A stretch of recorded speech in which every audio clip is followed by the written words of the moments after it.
എന്നതാടാ AB? ഒന്നുമില്ല ജോബച്ചായ. പിന്നെ എന്നാത്തിനാ ഇങ്ങനെ മാറിയിരിക്കുന്നേ? എന്നതാടി മോളെ? സണ്ണിച്ചായനോട് പറ, നിന്റെ മുഖം എന്താടി വല്ലായിരിക്കുന്നേ? ഒന്നുമില്ല. പിന്നെ നിന്റെ ലവ് ഫെയിലർ ആയ മോളെ? അതൊന്നുമല്ല. എന്നതായാലും നീ സണ്ണിച്ചായനോട് പറ. ഇവൻ എന്നോട് മിണ്ടിയിട്ട് 2 ദിവസമായി സണ്ണിച്ചായ. അതെന്നതാടാ, നിന്റെ സംസാരശേഷി പോയോ? ഒന്ന് മിണ്ടായിരിക്കും അപ്പ. ഓ, അപ്പൊ നീ മിണ്ടും. പിന്നെന്താടാ നീ എന്റെ മോളോട് മാത്രം മിണ്ടാത്തേ? അവളെ എന്നോട് പിണങ്ങി നടക്കുന്നത്. അത് ഇന്ന് വൈകിട്ട്. അതിന്റെ കാരണമുണ്ട്. അതിന് മുൻപോ എന്നെ കൂട്ടാതെ കോളേജിൽ പോവാ, എന്നിട്ട് ഞാൻ അന്വേഷിക്കുന്നിടത്തുനിന്നൊക്കെ മാറി നടക്കുക. ഞാൻ എന്ത് ചെയ്തിട്ടാ നീ തന്നെയല്ലേ നോന്തി തള്ളി പ്രകാശിനോട് സിനിമയ്ക്ക് വിട്ടത്? അവള് ചോദിച്ചതിന് ഉത്തരം പറയടാ. അത് പപ്പ പ്രകാശിന് ഇഷ്ടമല്ലെങ്കിൽ ഒന്ന് കരുതിയിട്ടാ. പ്രകാശ് ഇഷ്ടമല്ലെങ്കിൽ നീ എന്നോട് മിണ്ടൂലേ? എന്നോട് മിണ്ടൂലേ? എന്നിട്ട് അവൻ എന്നോട് റിവഞ്ച് എടുക്കാൻ നടക്കുക. എന്റെ മൈൻഡ് ചെയ്ത് വർഷയുടെ കൂടെ കാറി കയറി പോവാ, ഐസ്ക്രീം പാർലറിൽ ഒരുമിച്ചിരുന്ന് ഐസ്ക്രീം കഴിക്കുക. അതേതാ പുതിയൊരു കഥാപാത്രം ഇതിനിടയിൽ? വർഷ ഇവന്റെ ഒരു ആരാധിക. പ്രേമം തലയ്ക്ക് പിടിച്ച് പുറകെ നടക്കുക. കണ്ടോ കണ്ടോ, എല്ലാം ഇവള് എന്നെ ഉണ്ടാക്കി വെച്ചിട്ട് നിനക്ക് എന്താ വർഷ പ്രേമിച്ചാലെന്ന് പറഞ്ഞ് എന്നെ ഇളക്കിയതാരാ? ഇനിയിപ്പോ ഞാൻ പ്രേമിക്കാൻ പോവാ. പ്രേമിച്ചോ? പ്രേമിക്കേണ്ടത് ആരാ പറഞ്ഞത്? നിർത്ത മതി. കാര്യമൊക്കെ ഇപ്പൊ ഞങ്ങൾക്ക് മനസ്സിലായി. അവൻ ഇവളെ പ്രേമിക്കുക, ഇവൻ അവളെ പ്രേമിക്കുക. ചേടാ, ഇത്രയും കാലം എന്റെ മാന്റെയും മാളുടെ ഇടയില്ലാത്ത ഒരു സബ്ജക്റ്റ് ആയിരുന്നല്ലോ ഈ പ്രേമം. നിങ്ങൾക്ക് ഇത് എന്ത് പറ്റി? എല്ലാത്തിനും കാരണം ഈ മേനോൻ സാറാ. ശുക്രിയ. നോക്ക്, ഇനി എന്റെ മക്കൾ കിറവിച്ചാൽ ഈ പപ്പയ്ക്ക് സങ്കടാവും, ആ പപ്പയ്ക്ക് സങ്കടാവും. ഇനി എന്റെ മക്കൾ പിണങ്ങിയാൽ ഈ മമ്മിയും കരയും, ആ മമ്മിയും കരയും. അതുകൊണ്ട് എന്റെ മക്കളെ കൈ കൊടുക്കട.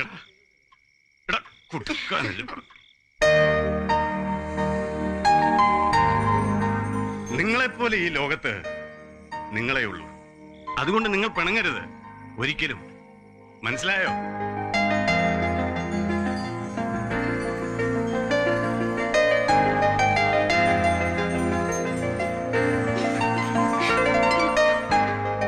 എനിക്ക് എന്താടാ ജോബെ കരച്ചിൽ വരുന്നേ?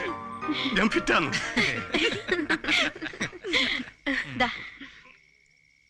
എടുക്കടോ.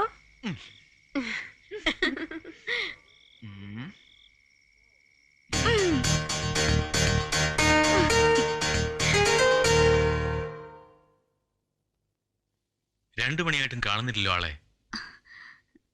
ഫുഡ് ഓർഡർ ചെയ്താലോ? മോക്ക് വിശക്കുന്നില്ലേ? സാരില്ല ഡാഡി, കുറച്ചു നേരം കൂടി നോക്കാം. ഹലോ, ഹായ് വർഷ. ആ, എബിയുടെ വീട്ടിൽ ആരും ഫോൺ എടുക്കുന്നില്ലല്ലോ. അവിടെയുണ്ടോ എബി?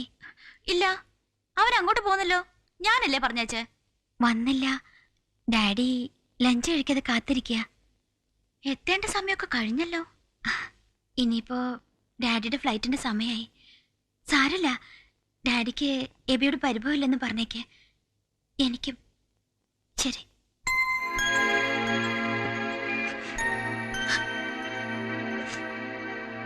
ഏയ്, എന്താ ഇത്? അയാൾ വേറെ എന്തെങ്കിലും തിരക്കായിട്ട് പോയതായിരിക്കും. എന്നാലും ഒന്ന് ഫോൺ ചെയ്തൂടെ? Take it easy, my dear. We will meet him next time. Okay?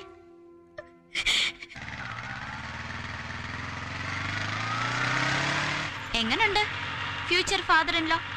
ഓ ജാട, ഭയങ്കര ജാട. അതെന്താ? അങ്ങനെയുള്ള ചില ചീപ്പ് വർത്തമാനങ്ങള്. ലോകം മുഴുവൻ ചുറ്റി സഞ്ചരിച്ച ആളാണ്. ആനയാണ്, ചേനയാണ്, ചക്കയാണ്, മാങ്ങയാണ്. ബോറടിച്ചു. ഊണ് കഴിച്ചോ? പിന്നെ ഐസ്ക്രീമും കഴിച്ചു. ഒന്ന് തന്നെ. അങ്ങേര് എന്ത് പറഞ്ഞെന്നാ? ചുമ്മാ ഓരോ ലൊട്ടിലൊടുക്ക് കാര്യങ്ങൾ. നീ എന്നോട് കള്ളവും പറഞ്ഞു തുടങ്ങി അല്ലേ? വർഷ വിളിച്ചിരുന്നു. അത് സോന, പോകുന്ന വഴി ടയർ പഞ്ചറായി. പിന്നെ നോക്കുമ്പോ സമയവും വൈകി. വേണ്ട, ഒരു കള്ളം മറയ്ക്കാൻ പിന്നെയും കള്ളം പറയണ്ട. എന്താണ് നിനക്ക് പറ്റിയത്? എന്താണ് നമുക്കിടയിൽ സംഭവിച്ചത്? പറ. നമ്മൾ എന്തെങ്കിലും ഇതുവരെ പരസ്പരം പറയാതിരുന്നിട്ടുണ്ടോ? ഒന്നുമില്ല, എനിക്ക് പോകാൻ തോന്നില്ല, അത്ര തന്നെ. വർഷ വല്ലാണ്ട് അപ്സെറ്റായ വിളിച്ചത്. കരയാൻ തുടങ്ങി പാവം. നീ എന്ന് മുതൽ ആളുകളോട് ക്രൂരത കാട്ടാൻ പഠിച്ചത്? സോറിടാ, ഞാൻ ശ്രമിക്കാഞ്ഞിട്ടല്ല. എനിക്ക് സാധിക്കുന്നില്ല ആ കുട്ടി അങ്ങനെ കാണാൻ. എന്റെ മനസ്സങ്ങോട്ട് എത്തുന്നില്ല. ഇനി നീ കാര്യം എന്നോട് പറയരുത്. ആ കുട്ടിയും അതൊന്ന് ആ കുട്ടിയെ പറഞ്ഞ് മനസ്സിലാക്കും. എനിക്ക് മനസ്സിലായി. മനസ്സിലായി എബി.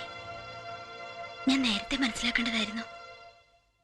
സാരല്ല, ഡാഡിയോട് പറഞ്ഞോളാം ഞാൻ നുണ പറഞ്ഞതാണെന്ന്. ഡാഡിക്ക് തമാശയായിരിക്കും. പൊട്ടിച്ചിരിച്ചിട്ട് മരമണ്ടിന്ന് പറഞ്ഞ് തലയ്ക്കൊരു കിഴുക്ക് തരും. എനിക്ക് വിഷമമൊന്നുമില്ല ബി. പക്ഷേ എനിക്ക് മനസ്സിലാവാത്ത ഒരു കാര്യമുണ്ട്. എല്ലാം ഉള്ളിലൊതുക്കി എബി എന്തിനാ വെറുതെ? എന്തുള്ളിലൊതുക്കി? ഒന്നുമില്ല. ഒന്നുമില്ലേ? ഏയ്, വർഷയ്ക്ക് തോന്നുന്ന. അല്ല, എനിക്കറിയാം എബി. ആദ്യം മുതലേ അറിയാം. ഫ്രണ്ട്ഷിപ്പിനപ്പുറത്ത് എബിക്ക് സോനയോട് തോന്നുന്ന ഇഷ്ടം, അതിന്റെ അർത്ഥം ഒക്കെ അറിയാം. ഇപ്പൊ വൈകിപ്പോയില്ലേ? കയ്യിലിരുന്നത് വെറുതെ വലിച്ചെറിഞ്ഞ് കളഞ്ഞതല്ലേ? ഒരു വാക്ക് അവളോട് പറഞ്ഞുകൂടായിരുന്നോ? അവൾക്ക് തിരിച്ച് എബിയെ സ്നേഹിക്കാതിരിക്കാൻ എന്തെങ്കിലും ഒരു കാരണം ഉണ്ടാവോ? ഒക്കെ സ്വയം വേണ്ടെന്ന് വെച്ചതല്ലേ? അതെ, സ്വയം വേണ്ടെന്ന് വെച്ചതാ. അറിഞ്ഞുകൊണ്ട് തന്നെ. ഇതുവരെ പരസ്പരം ഒന്നും പറയാതിരുന്നിട്ടില്ല, പരസ്പരം ഒന്നും മറച്ചു വെച്ചിട്ടില്ല. ഇന്നലെ സോന അത് പറഞ്ഞപ്പോ ഞാൻ അവളുടെ മുമ്പിൽ ആകെ ചെറുതായ പോലെ. ഇനി അങ്ങനെ ഒന്നും തോന്നലേന്ന് മാത്രമാ ഇപ്പൊ എന്റെ പ്രാർത്ഥന. വർഷ, ദയവ് ചെയ്ത് സോന ഇത് അറിയരുത് ഒരിക്കലും. പ്ലീസ്, വർഷ പറയരുത്. പ്രോമിസ്.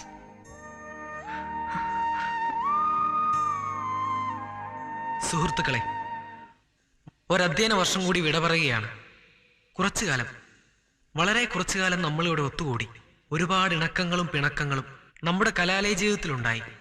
ഒരു ജന്മം മുഴുവൻ ഓർത്തു വയ്ക്കാൻ വേണ്ട മധുരിക്കുന്നതും നൊമ്പരപ്പെടുത്തുന്നതുമായ അനുഭവങ്ങൾ കൊണ്ട് സമ്പന്നമായ ചില വർഷങ്ങൾ. ഓർക്കാൻ ഒരുപാട് കാര്യങ്ങളുണ്ടായിട്ടുണ്ട്, ഒരുപാട് തമാശകളും. പക്ഷെ ആ കൂട്ടത്തിലൊരു റൊമാൻസ് ഒരിക്കലും പ്രതീക്ഷിച്ചിരുന്നല്ല. ഹായ്, ക്യാമ്പസ് റൊമാൻസിന് എന്നെ കിട്ടില്ല എന്ന് വീമ്പ് പറഞ്ഞിട്ട് എന്തായെന്ന് ചോദിച്ചു ഫ്രണ്ട്സിന്റെ കളിയാക്കലും. എന്നാലൊരു രസമുണ്ടല്ലേ? ഏതായാലും വീട്ടുകാർക്ക് കൂടി താല്പര്യമായ സ്ഥിതിക്ക് ഇനി അധികം കാലം കാത്തിരിക്കാതെ എല്ലാം ഒന്ന് ഫാസ്റ്റ് ആക്കിക്കൂടെ? അടുത്ത് തന്നെ മമ്മിയും ഡാഡിയും വരുന്നുണ്ട് സ്റ്റേറ്റ്സിന്ന്. വന്നാലുടൻ ഒഫീഷ്യലായി പെണ്ണു വയ്ക്കാൻ അവരെത്തും തൻ്റെ വീട്ടിൽ.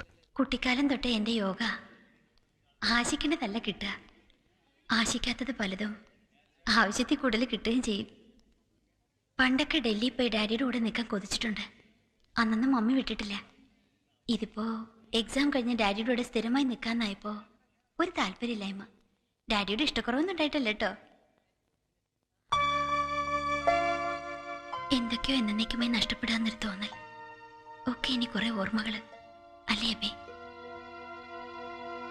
കൊടുക്കുന്ന ഒന്നും ആരും എനിക്ക് തിരിച്ചു തരാറില്ലല്ലോ. അതുകൊണ്ടല്ലേ എല്ലാവരും എന്നെ വേൾഡ് ബാങ്ക് എന്ന് വിളിക്കുന്നത്.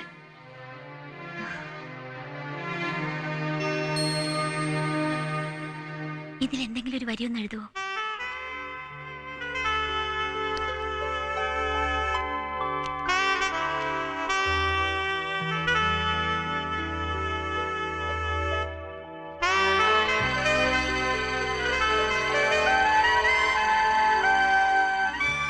Forgive me for all the pains that I gave you, Abby.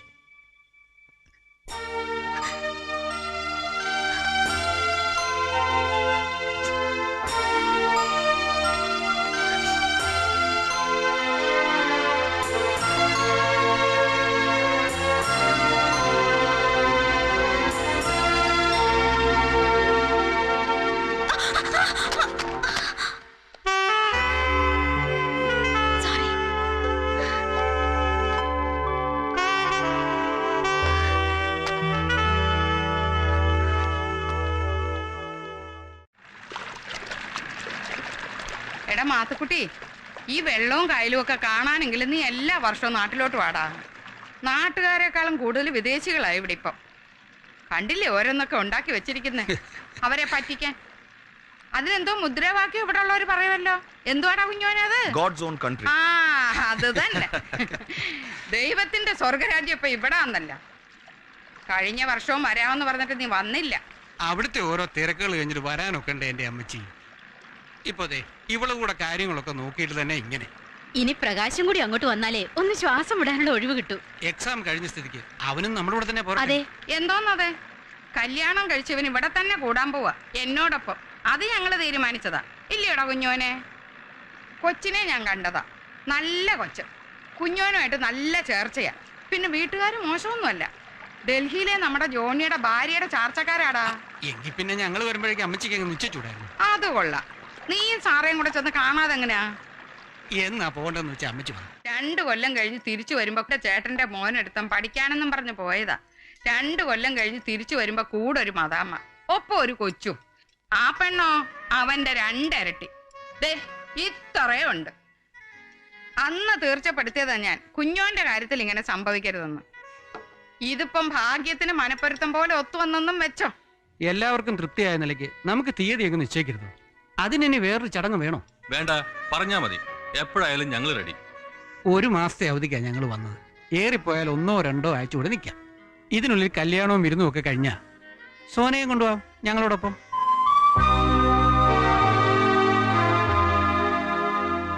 സോനയ്ക്ക് പാസ്പോർട്ടൊക്കെ ഉണ്ടല്ലോ അല്ലേ? വിസയുടെ കാര്യത്തിൽ വലിയ പ്രയാസം വരില്ല. പ്രകാശിന് ഗ്രീൻ കാർഡുള്ള സ്ഥിതിക്ക് കല്യാണം കഴിഞ്ഞ് 4-5 ദിവസത്തിനകം ശരിയാക്കാവുന്നേ ഉള്ളൂ. അല്ല, പെട്ടെന്ന് ഇവിടെ കൊണ്ടുപോകാന്ന് പറഞ്ഞാ? ഞാനും പറഞ്ഞതാ അത്. കുഞ്ഞോ വേണമെങ്കിൽ പൊക്കോട്ടെ, മോൾ എന്റെ കൂടെ കുറച്ചു നാള് പുളിങ്കുന്നിലൊക്കെ നിന്ന്. അത് പറഞ്ഞിട്ട് അപ്പനും മോനും ആ വഴിക്ക് എടുക്കണ്ടേ? അതിപ്പോ അമ്മച്ചിയുടെ സമ്മതം നോക്കിയാൽ ശരിയാവില്ല. എന്റെ തിരക്കും ബിസിനസ്സും ഒക്കെ ഞാൻ പറഞ്ഞതാണല്ലോ. പ്രകാശും കൂടി അങ്ങോട്ട് വന്നാലേ ശരിയാവൂ. പുതുമോടിയാവുമ്പോ പെണ്ണിനെ ഒറ്റയ്ക്കാക്കിയിട്ട് പോകാൻ ഇവനും കാണും പ്രയാസം. ഇപ്പോഴത്തെ പിള്ളേരല്ലേ. അതുകൊണ്ട് മിസ്റ്റർ ജോബും നിങ്ങളെല്ലാവരും ഒരു ഫേവർ ചെയ്തു. ഒക്കെ ഇത്ര പെട്ടെന്ന് അല്ലേടാ? നീ എന്താ ആലോചിക്കുന്നത്? ഞാൻ പോവൂലടാ നിന്നെ വിട്ട്, ഇവിടെ ഒക്കെ വിട്ട്, പപ്പയും മമ്മിയും സണ്ണിച്ചാനിയും ബേബാൻഡിയും ഒക്കെ വിട്ട്. ഞാൻ എന്താ അത് ഓർക്കാഞ്ഞത്? എല്ലാം എല്ലാ കാലത്തും ഒരേമാതിരി ആവില്ലല്ലോ. പോകേണ്ട സമയമാകുമ്പോൾ പോകണം, പിരിയേണ്ട സമയമാകുമ്പോൾ പിരിയണം. നീ എന്താ ഇങ്ങനെയൊക്കെ സംസാരിക്കുന്നത്? സത്യമല്ലേ ഞാൻ പറഞ്ഞത്? കല്യാണം കഴിഞ്ഞാൽ പിന്നെ എന്തായാലും ഇവിടെ നിൽക്കാൻ പറ്റില്ലല്ലോ. പോണം, എവിടേക്കായാലും പോകണം, എത്ര ദൂരത്തേക്കായാലും പോകണം. പിന്നെ നിനക്ക് നിൻ്റേതായ ലോകം, നിൻ്റേത് മാത്രമേ 100 കൂട്ടം കാര്യങ്ങൾ. അതിനിടയ്ക്ക് വല്ലപ്പോഴും ഒരു കത്ത്, അല്ലെങ്കിൽ ഫോൺ കോൾ, ഒരു ബർത്ത്ഡേ ഗിഫ്റ്റ്, ഒരു ന്യൂ ഇയർ കാർഡ്. പിന്നെ ചിലപ്പോൾ തിരക്കിനിടയിൽ അത് മറക്കും. എല്ലാ ഫ്രണ്ട്ഷിപ്പും ഒടുവിൽ അവിടെ ചെന്നാടെ എത്തുക. അത് നിന്റെ കുറ്റമല്ല, ആരുടെയും കുറ്റമല്ല. Truth, the real truth.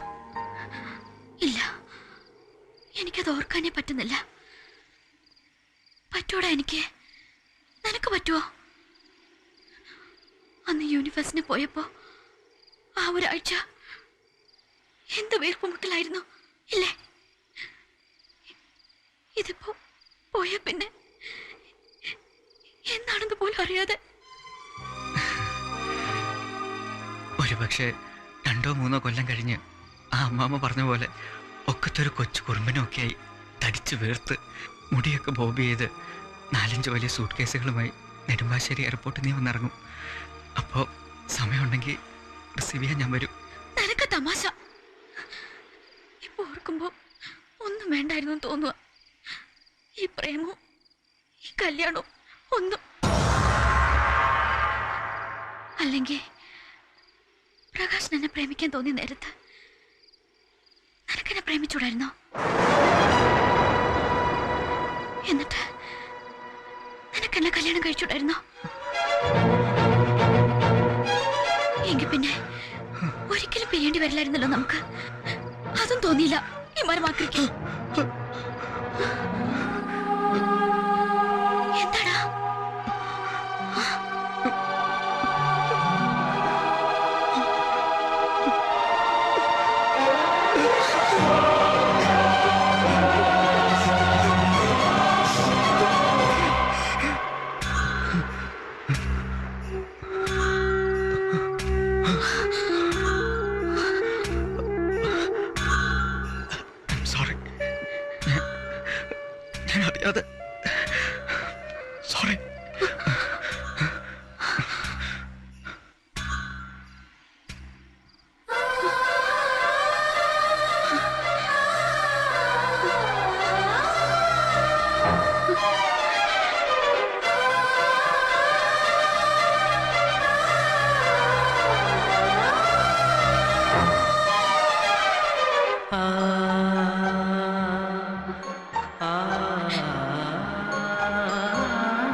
അപ്പോട്ടാ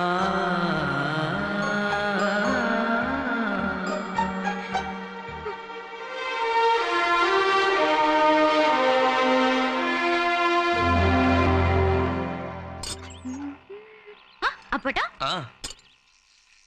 രണ്ടുപേർക്കുണ്ടല്ലോ കത്ത് ഓരോന്ന് കൊടുത്തേക്കെ മൂപ്പർക്ക്.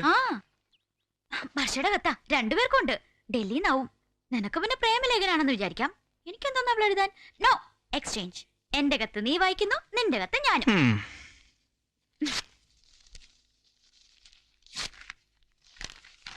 ആ പ്രിയപ്പെട്ട എബിക്ക്, വല്ലപ്പോഴും ഒരിക്കലും ഒരു കത്തയക്കാനുള്ള സ്വാതന്ത്ര്യം എനിക്ക് എടുക്കാവല്ലോ അല്ലേ? അല്ലേ? ഇന്നലെയാണ് ഡാഡിയുടെ കൂടെ ഡൽഹിയിലെത്തിയത്. പണ്ടൊക്കെ ഡൽഹി ഒരു വലിയ കൗതുകമായിരുന്നു. ഇപ്പൊ അതുമില്ല. ഇന്നലെ രാത്രി കുറെ നേരം ഡാഡിയും ഞാനും എബിയെ കുറിച്ച് സംസാരിച്ചു. ഡാഡിയാണ് പറഞ്ഞത് എബിക്ക് എഴുതാൻ. ഡാഡി പറയാ ഇപ്പോഴും വൈകിട്ടില്ലാന്ന്. എബിയെ മനസ്സിലാക്കാൻ എന്തായാലും സോണി എന്റെ കത്ത് നീ വായിക്കണ്ട.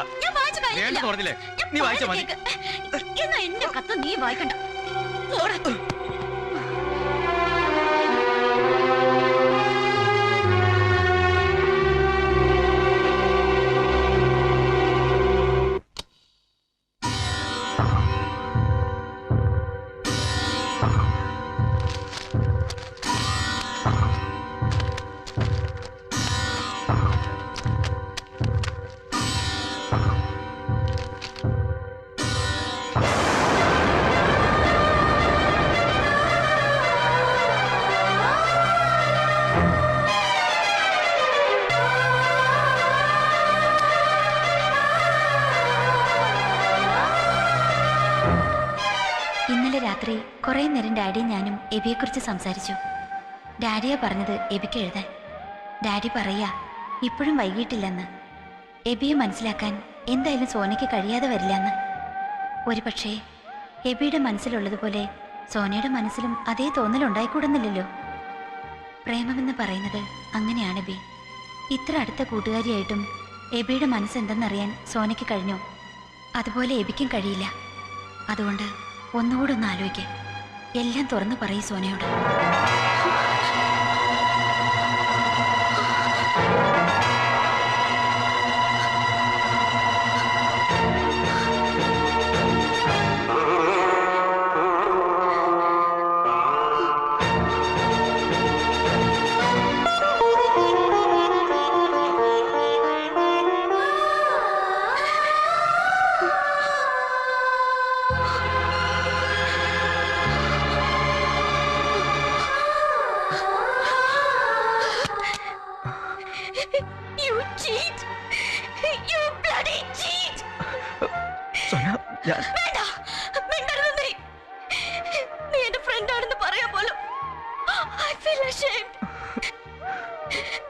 പരസ്പരം ഒന്നും മറച്ചു വെക്കാറില്ലെന്ന് നീ പഠിച്ചിട്ട് ഇത്രയും വലിയൊരു ചതി നിനക്ക് എങ്ങനെ അതിന് കഴിഞ്ഞു?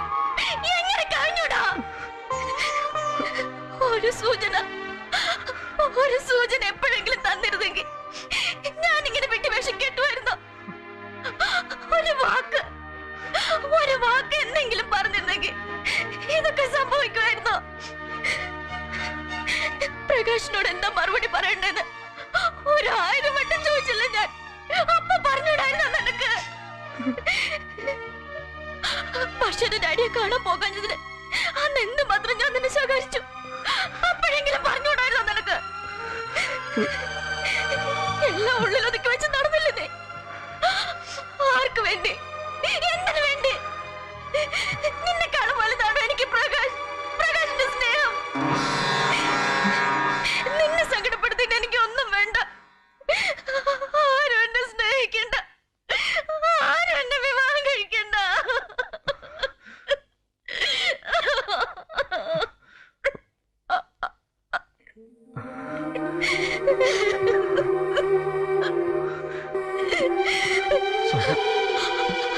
എന്നെ തൊടണ്ട.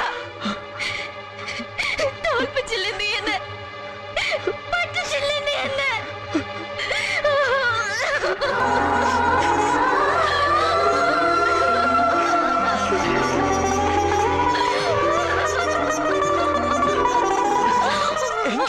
എന്താ നിനക്ക്?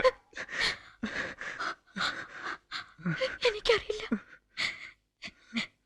എനിക്കൊന്നും അറിയില്ല.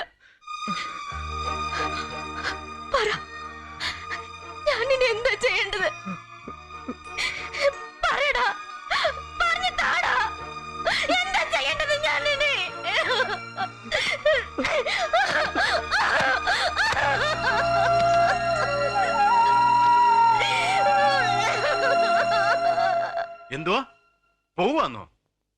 അത് കൊള്ളാമല്ലോ. പെട്ടെന്ന് എവിടെ നിന്നുണ്ടായി ഈ കോച്ചിങ് ക്യാമ്പ്? പെട്ടെന്നുണ്ടായതല്ല പപ്പ, നേരത്തെ സെലക്ഷൻ കിട്ടിയിരുന്ന. നീണ്ടുപോയി ഇപ്പൊ ആയെന്നേ ഉള്ളൂ. ഞങ്ങളുടെ യൂണിവേഴ്സിറ്റിയിൽ നിന്ന് ആകെ 3 പേർക്കേ കിട്ടിയിട്ടുള്ളൂ. അതൊക്കെ ശരിയായിരിക്കും. എന്നാൽ ഇപ്പൊ നീ പോണ പ്രശ്നമില്ല. ഇതിപ്പോ എന്റെ കോഴ്സ് കഴിഞ്ഞല്ലേ, ഇത് ലാസ്റ്റ് ചാൻസാ, എനിക്ക് പോണം. എന്നാൽ ഇവളുടെ കല്യാണല്ലേ അബി? നാളെ മനസ്സ് ചോദ്യം.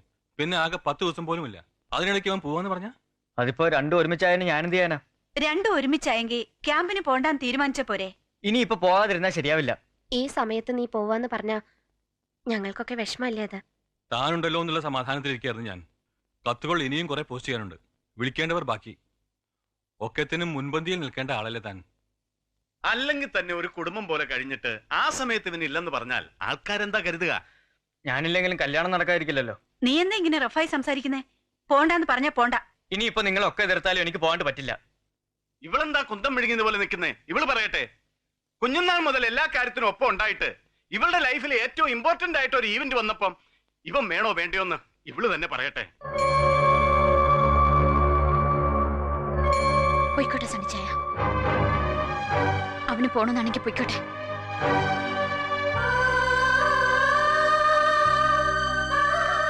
ഇതിപ്പോ പണ്ടാരായിട്ട് പറഞ്ഞ പോലെ ആയല്ലോ. ഇവക്കും ഇത് എന്ത് പറ്റി?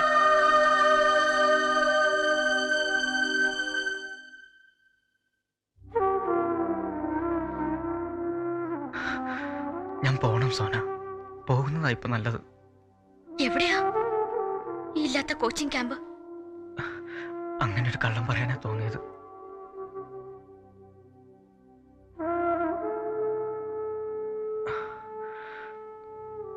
നിന്റെ കല്യാണം കഴിഞ്ഞു നീ പോകുന്നവരെ ഞാൻ അങ്ങോട്ടെങ്കിലും മാറിയിരിക്കണം. മാറി നിന്നേ പറ്റൂ. അതെവിടെയായാലും തോന്നുമ്പോ പെട്ടെന്ന് വരാൻ പറ്റാത്തൊരു ദൂരത്ത്. ഫൈനൽ ബികോമിനുണ്ടായിരുന്ന അനൂപ് ഇപ്പോ ദാവങ്കരിയില, ഏട്ടൻ്റെ അടുത്ത്. അഡ്രസ് ഉണ്ട് കയ്യില്. ഒളിച്ചോട്ടം അല്ലേ?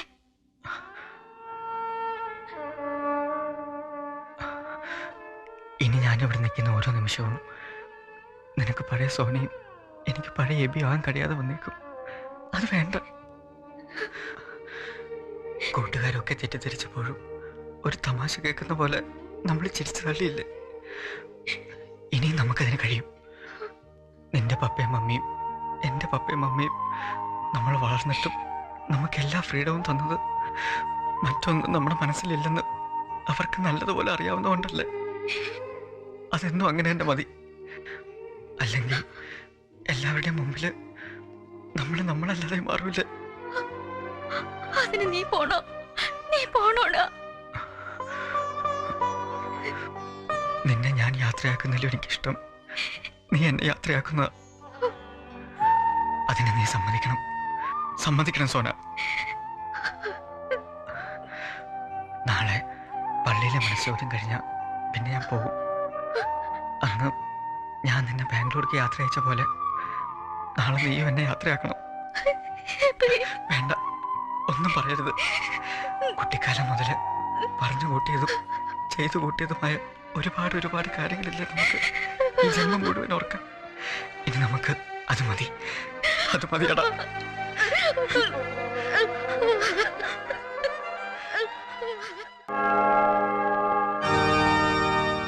മിശിഹായുടെ നിയമവും തിരുസഭയുടെ നടപടിയും അനുസരിച്ച് കല്ലേറ്റുങ്കൽ ജേക്കബ് പോൾ ബാബുവിന്റെ മകളായ സോന ജേക്കബ് പോളിനെ നിന്റെ ഭാര്യയായി സ്വീകരിക്കാൻ സമ്മതം പറയുന്നുവോ?